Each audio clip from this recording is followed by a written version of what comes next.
Hey, it's Dan talking. Now, I know we all have our own persuasions and personal beliefs and mindsets and all of those things, and things of that nature is the stuff I talk about, at least in my personal takes and um, thoughts on things, and put them on the internet. And if anyone wants to listen, cool. And just discussing things, and something I hold on to very deeply is a big personal belief of mine. Um, and I call it the inner calling we all have. If you hear a little bit of sounds in the back, I do have my little cat kind of playing around with everything. He's actually not eating, but chewing on a Batman sticker that fell off of my laptop. It wasn't sticking very well. He's having a good time playing with it. So, just saying. But anyway, um, yeah, on that subject, personally, I do think we all have that inner calling on the inside of all of us. Whether people are um, fully self-aware of it, I think some people try to deny it or convince themselves it is of a different nature. And maybe you'll understand a little more after I'm done explaining. But let's not kid ourselves. I mean, we are. It is endearing to us, and it is very cherished among us, especially we as adults. The innocence of a child, the blissful ignorance and hopefulness of a child. Um, just kind of the innocent love in their eyes, and the concept of a world that they're in, that when you grow up, that bubble is burst, being on the outside of that world. And it's something we hold on to into our adulthood. We remember back to that magic, the romanticized versions of exploring these themes, especially during times of like Christmas and stuff, that childhood blissful Christmas, all these things. There's just that magic in all of us that not real magic, but like that magic in our hearts, let's say, that we all just carry around with us.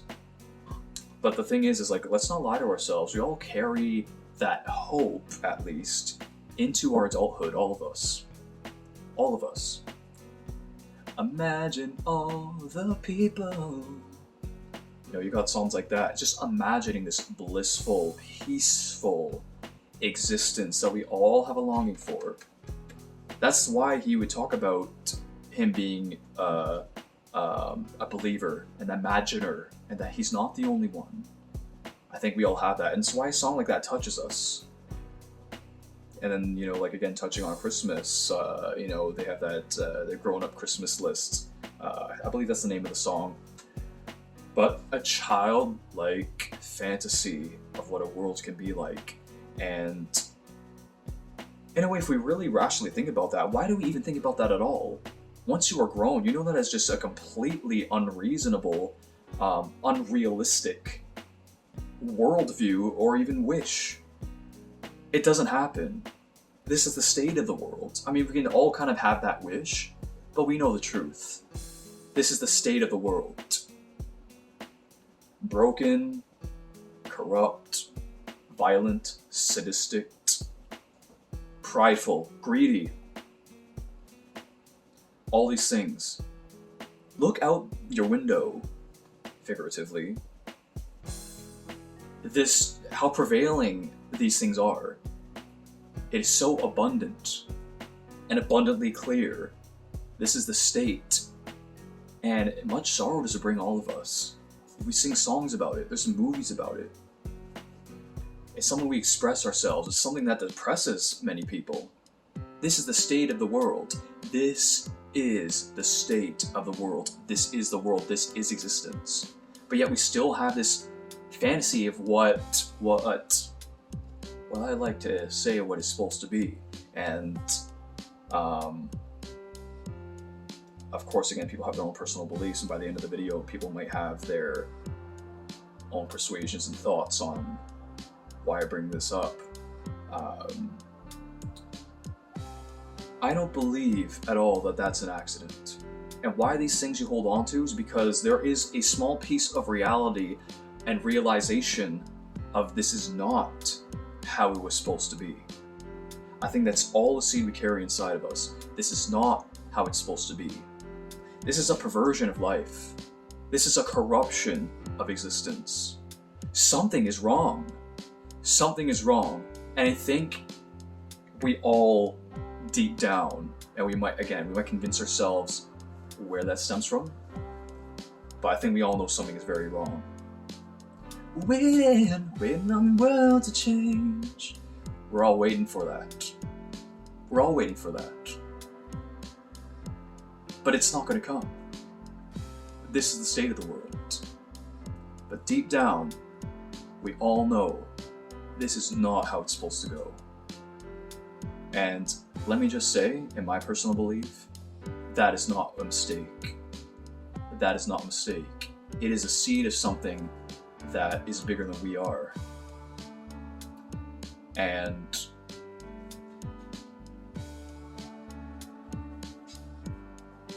there is something bigger. This is not it. In fact, a person like me believes that we will come to a place, or even get to a place, where we come back to where it is where it was supposed to be. No more sorrow.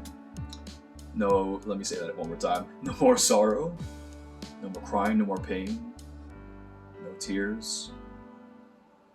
Only tears of happiness. Those blissful things and that childlike fantasy come true. And that in that wish inside, even that thing on the inside that you long for, is true. And it exists. We're just not there yet. Why I call it the inner callings? Because I believe that's calling us home. This is not it. There's an after.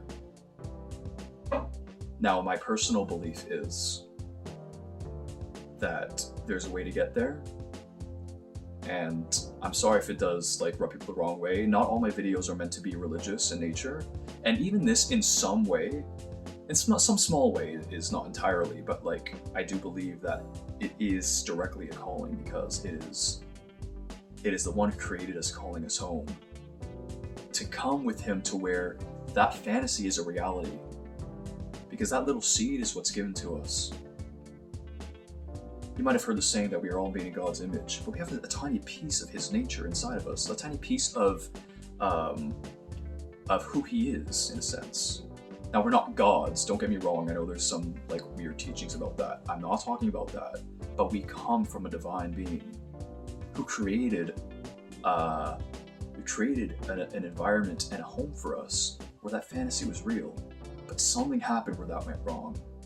Something happened that now we're in a place like this, longing to go back home. Almost like a kid in the rain who wants to go back into the house but they can't. We all have that. And I know people don't want to adhere to any faiths, but the Bible answers that question. There was a home where it was like that. And it even tells us that in the end, we will return to that home. When you're feeling down about what's going on here, there's good reason. Because it's all true. Something is wrong. And I think we all know it. And let me encourage you, let this be an encouragement to you. This is not it. There's that home after, and we all look forward to it. And those who directly believe, we're excited for that day that we get taken home. And it's up to you to explore how to get back there. I'm just a guy communicating these ideas. I believe that there is a direct door to get there. But we'll have to finish our journey here in this life. But whatever comes next, well, we get that chance to go home. And it's a very exciting thing to return to this nature that we're carrying on the inside, that fantasy we're all longing for, that John Lennon imagined, that, I'm sorry, I forget the other guy's name, the Waiting on the World to Change. that change of environment, that change of all this grossness and all this hatred and wackiness that we know is just wrong, all that will be gone. Do you want to live that? Do you want to live a life like that? You want to live like that now. Well, for a guy like me, if you have any inch of you that would consider something that a guy like me would talk about and say, let me tell you, you can have it. Thanks for listening.